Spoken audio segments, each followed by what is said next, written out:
मनापासून आभार मानतो। मोठ्या प्रमाणामध्ये हिंदू समाजाने आम्हाला ह्यावेळी आशीर्वाद दिला।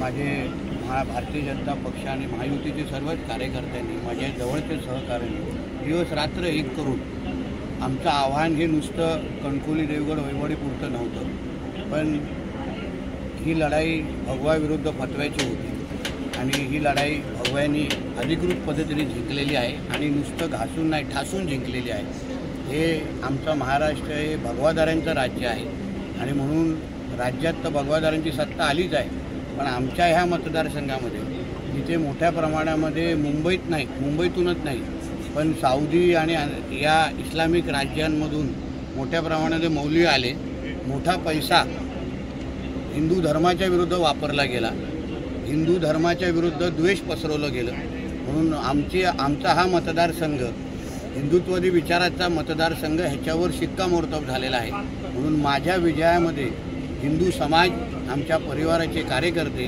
आणि महायुतीच्या माझ्या सर्वच सहकाऱ्यांच्या मोठ्या प्रमाणामध्ये मला सहकार्य मिळालं, त्यांचे मी मनापासून आभार। केवळ कणकवलीच नव्हे तर संपूर्ण बघितलं तर सिंधुदुर्ग जिल्ह्यामध्ये सुद्धा महायुतीचाच बोलबाला आहे। अगदी कुडामध्ये सुद्धा बघितलं आपण तर 10 वर्षानंतर एक वर्तुळ पूर्ण झालेलं आहे। निलेश राणे यांनी पक्षप्रवेश करतानाच म्हटलं होतं की माझ्या वडिलांचा पराभव जिथं झाला होता तिथूनच मला विजय संपादन करायचं आहे आणि त्यांनी विजय संपादन केला आहे। तब्बल 8,000हून अधिक मताधिक्याने त्यांनी आपला विजय संपादन केला आहे। सावंतवाडीमध्ये सुद्धा बघितलं तर दीपक केसरकर जवळपास 40,000हून अधिक मतांनी विजय झाले आहेत। सिंधुदुर्ग जिल्हा हा महायुतीचा बालेकिल्ला झालेला आहे। पुन्हा एकदा काय सांगा?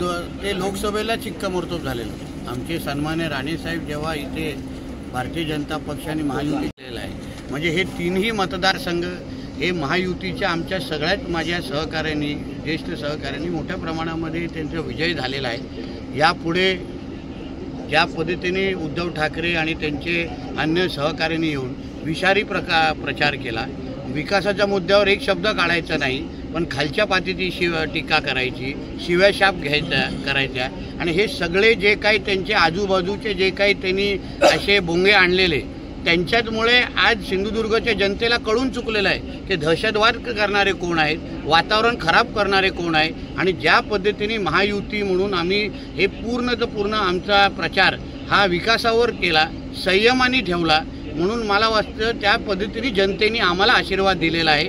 ह्यापुढे हे जे काय उद्धव ठाकरे आणि त्याचे चेले पेले हे जे काय आहेत जे ते येतात आमचं वातावरण खराब करतात, त्यांना जनतेने एका वर्षात 2दा नाकारलेलं आहे। पहिलं राणेसाहेबांच्या लोकसभेच्या काळात आणि आता। म्हणून माझं असं वाटतं की ह्या पुढचं जे राजकारण आहे ते विकासाच्या दृष्टिकोनातून आमच्यासाठी फार महत्त्वाचं आहे आणि त्याच पद्धतीचं राजकारण या पुढेही चालणार। आमच्या ह्या सिंधुदुर्ग जिल्ह्याचा विकास करण्याची जबाबदारी आता जनतेने आमच्या खांद्यावर दिलेली आहे। महायुतीचं सरकार राज्यामध्ये अतिशय भक्कम पद्धतीने बसतं आहे। आता विकासामध्ये तडजोड होणार नाही आणि माझ्या जिल्ह्यातल्या हिंदू समाजाला मी विश्वास देतो, जो विश्वास तुम्ही ह्या निमित्ताने आमच्यावर टाकलेला आहे त्याला कुठेही तडा जायला देणार नाही। महायुतीचं सरकार राज्यामध्ये ते सिंधुदुर्ग जिल्ह्याचं पालकमंत्रीपद कणकवली विधानसभा मतदारसंघाला मिळेल का? ते आता तो प्रश्न तुम्ही आमच्या वरिष्ठांना विचारला पाहिजे, ते प्रश्न उत्तर देण्याचा अधिकार मला नाही आहे, पण मला एवढंच म्हणणं आहे की आमचं महायुतीचं सरकार राज्यात येणं हे अत्यंत गरजेचं होतं। कारण का जसं आमच्या देवेंद्रजींनी उल्लेख केलेला हे धर्मयुद्ध आहे, हे 2 पक्षात 6 पक्षात ही लढाई नव्हती। ज्या पद्धतीने आमच्या विरुद्ध प्रचार केला गेला, ज्या पद्धतीने हिंदू समाजाला टार्गेट केलं गेलं, ज्या पद्धतीने फतवे मस्जिदीमधून काढले गेले, हे कोणालाही रुचलेलं नाही, हे कोणालाही पटलेलं नाही आणि त्याचं उत्तर आमच्या हिंदू समाजाने त्या पद्धतीने दिलेलं आहे।